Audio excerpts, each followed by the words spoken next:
முஸ்லீம் personal அடிப்படையில் டைவர்ஸ்னால் என்ன, அது என்னென்ன வகை இருக்குது அப்படின்னு பார்த்துட்டு இருக்கோம். அதில் பார்த்தீங்கன்னா இந்த பகுதியில் முபர்ரத் அப்படின்றது என்ன அப்படின்னு பார்க்க போகிறோம். முஸ்லீம் பர்சனலாக பொறுத்த வரைக்கும் மனைவிக்கு கணவன் கொடுக்கக்கூடிய விவாகரத்தை தலாக் அப்படின்னு சொல்கிறோம். கணவனுக்கு அதுக்கு ஈக்குவலாக கணவனுக்கு எதிராக மனைவி கொடுக்கக்கூடிய டைவர்ஸ் வந்து பார்த்தீங்கன்னா குலா அப்படின்னு சொல்கிறோம். அப்போ மியூச்சுவலாக கொடுக்கணும்னா ரெண்டு பேருமே வந்து ஒருத்தரை ஒருத்தர் பிரிஞ்சு விரும்புகிறாங்க, ரெண்டு பேருமே சேர்ந்து வாழ விரும்பலை.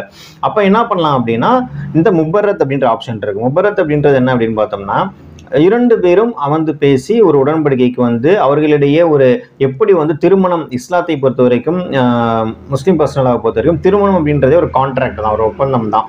கணவனுக்கும் மனைவிக்கும் நடுக்கின்ற ஒரு ஒப்பந்தம், புனித ஒப்பந்தம். அப்போ அந்த ஒப்பந்தத்தின் வாயிலாக ஏற்பட்ட அந்த உறவை வந்து ஒப்பந்தத்தின் வாயிலாகவே முறித்துக் கொள்வது, அதான் வந்து பார்த்தீங்கன்னா முபர்ரத் அப்படின்றது. இது வந்து மியூச்சுவல் கன்சென்ட்ல வந்து பண்ணிக்கிறாங்க. அந்த எப்போ வந்து மியூச்சுவல் கன்சென்ட்ல அந்த ஒப்பந்தம் உருவாக்குறாங்களோ அப்போ வந்து பார்த்தீங்கன்னா அது வந்து இர்ரிவோக்கபிள் டைவர்ஸ், அதை வந்து மீட்டுக்கொள்ள முடியாது. அதே மாதிரி அந்த ஒப்பந்தம் ஏற்பட்டவுடனே என்ன அப்படின்னா all rights and application came to end. அது அந்த கணவன் மனைவிக்கு இடைப்பட்ட உறவு, உரிமைகள் எல்லாமே வந்து ஒரு முடிவுக்கு வந்துடும். இந்த முபரத்தா இருக்கட்டும் குலாவா இருக்கட்டும் இரண்டுக்குமே வந்து பார்த்தீங்கன்னா இத்தத் அப்படின்னு சொல்லுவாங்க. அதாவது ஒரு குறிப்பிட்ட பீரியட் வந்து அந்த பெண் வந்து தனித்து இருக்க வேண்டும், அது வந்து கண்டிப்பாக இருக்கணும். அப்படி இருந்தால் தான் வந்து பார்த்தீங்கன்னா இது வேலிட் குலாவாகவோ அல்லது வேலிட் முபரத்தாகவோ இருக்கும்.